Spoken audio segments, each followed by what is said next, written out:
Ananías es un profeta con mucha presunción, presuntuoso, le declara la guerra a Dios en la persona de Jeremías, y entonces Jeremías apela a los escritos de otros profetas, y él habla de los profetas que fueron antes de él, y dice que en tiempos pasados profetizaron guerra, aflicción, pestilencia contra muchas tierras y contra grandes reinos. Ya en lo pasado el pueblo de Dios, el pueblo de Israel, los judíos, habían tenido otro tipo de desgracias, ya habían estado cautivos, ya habían tenido guerras, conflictos, y él apela a todos esos profetas y explica que lo que dijeron eso se cumplió. Dios desea traer paz, pero para traer la paz tiene que eliminar el pecado. No se puede tener paz en medio del pecado. Y dice aquí que un profeta verdadero, una de las características es que lo que dice se cumple. Y bueno, una cosa maravillosa que Dios promete es la paz. Pero antes de que llegue la paz, tiene que haber un conflicto contra el mal, vencer el mal y destruir el mal. Dice Leo, Jeremías 28, 7, 9, 7 al 9 y Deuteronomio 18, 22 dice así. Con todo esto, oye ahora esta palabra que yo hablo en tus oídos y en los oídos de todo el pueblo. Los profetas que fueron antes de mí y antes de ti en tiempos pasados profetizaron guerra, aflicción y pestilencia contra muchas tierras y contra grandes reinos. El profeta que profetiza paz, cuando se cumpla la palabra del profeta, será conocido como el profeta que Jehová en verdad envió. Recuerdo ese texto que habla de el rey de Salem, rey de paz, y de Emmanuel también, que habría de ser el príncipe, el que traería la paz, y así será. Finalmente veremos cómo Dios vence el mal, destruye la guerra y reinará la paz eternamente. Pero no la paz en medio del pecado, repito, sino la paz destruyendo el pecado. Sigo leyendo el último texto y dice, si el profeta hablare en nombre de Jehová y no se cumpliere lo que dijo, ni aconteciere, es palabra que Jehová no ha hablado. Con presunción la habló el tal profeta. No tengas temor de él. Entonces recordamos que Ananías cita personajes, hace referencia a otros profetas como Oseas, Abacú, Sofonías. Ellos también dieron mensajes de reprobación, advertencias similares a la que él estaba dando, y sus advertencias se cumplieron. Dios predice la paz, la prosperidad, pero, repito, venciendo el pecado. Dios no quiere apaciguar los temores con mentiras. Nos acercamos a la crisis final y el mundo busca la unidad. Una sola iglesia, una sola religión, una sola moneda, un solo gobierno, un nuevo orden mundial.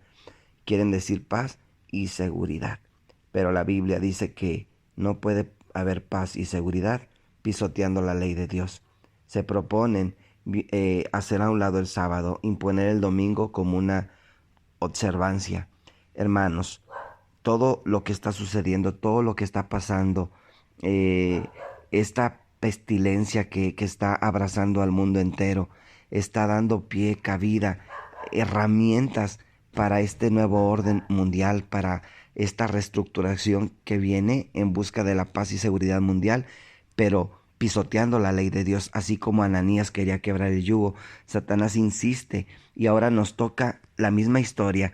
Nosotros ahora nos toca hacer el papel de Jeremías y a otros el papel de Ananías. Y cuando digo nos toca, no es una obligación. Cada quien toma el lugar que quiere tomar. Pero viene la crisis final y tiene que haber Jeremías que levanten la voz y que hablen pase lo que pase, aunque los cielos se desplomen. Y entonces los enemigos de la ley de Dios van a tomar todo esto que está sucediendo para decir que las pestilencias, que los terremotos, que los maremotos, espérense a que vengan nuevamente las lluvias que vienen en camino y estos calores que vienen, los nuevos incendios que van a aparecer, las nuevas desgracias, las nuevas tragedias, todo esto para culpar a los hijos de Dios. Pero regreso nuevamente al interior de la iglesia.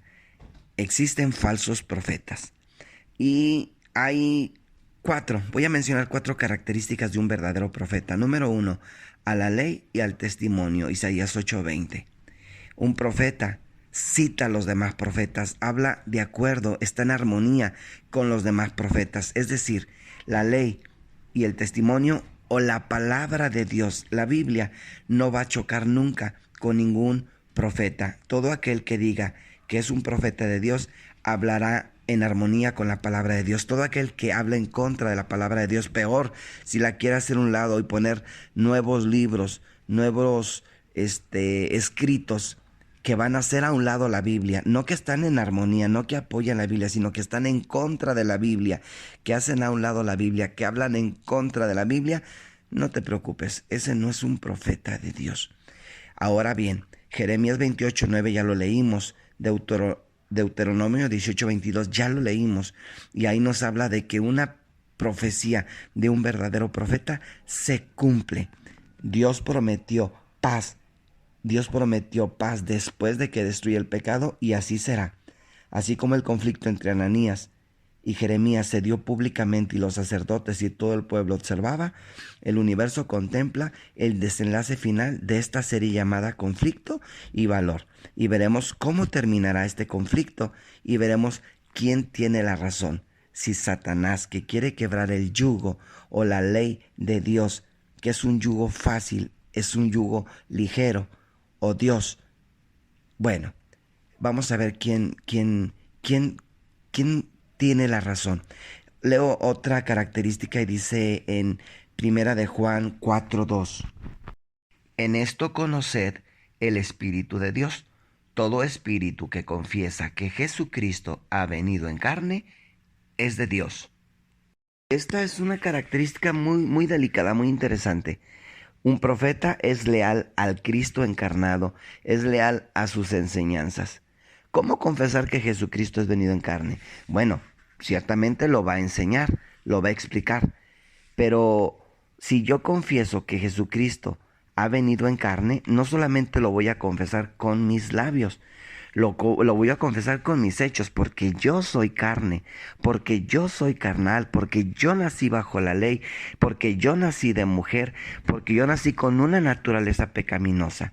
Y si yo voy a enseñarles que Cristo puede nacer en la naturaleza humana, entonces debo mostrar con mis hechos que Cristo realmente nace en el hombre. Debo permitir que la gente vea en mi persona a Cristo.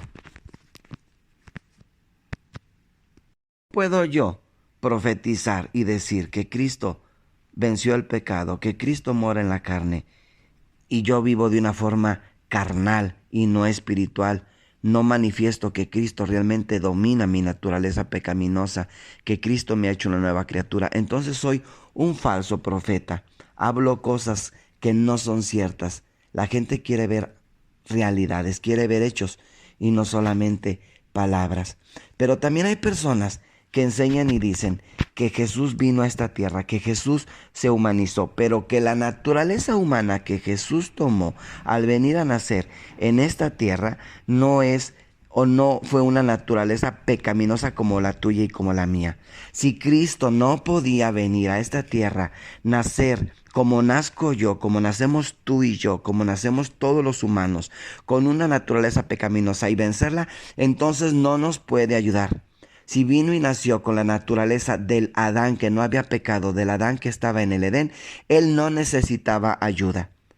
Entonces, ¿cómo puede él ahorita tomar mi naturaleza pecaminosa y rescatarme de ella si cuando vino en su primera venida no pudo? Mis queridos hermanos, tenemos que abrir bien los ojos, nuestros sentidos y entender este punto que es muy delicado. Yo digo que Cristo no pudo nacer con mi naturaleza y vencerla y salir limpio, sin arruga, sin mancha, como reza la palabra de Dios. Es una forma entonces de excusar nuestra situación. Si Él no pudo, pues claro que yo tampoco puedo hacerlo. Mis queridos hermanos, otra característica de los verdaderos profetas: por sus frutos los conoceréis. Si la semilla, según Génesis 3:15, es Cristo, entonces el fruto es Cristo. Tenemos que dejar, permitir, bajo el poder del Espíritu Santo, que Cristo nazca en nuestras vidas.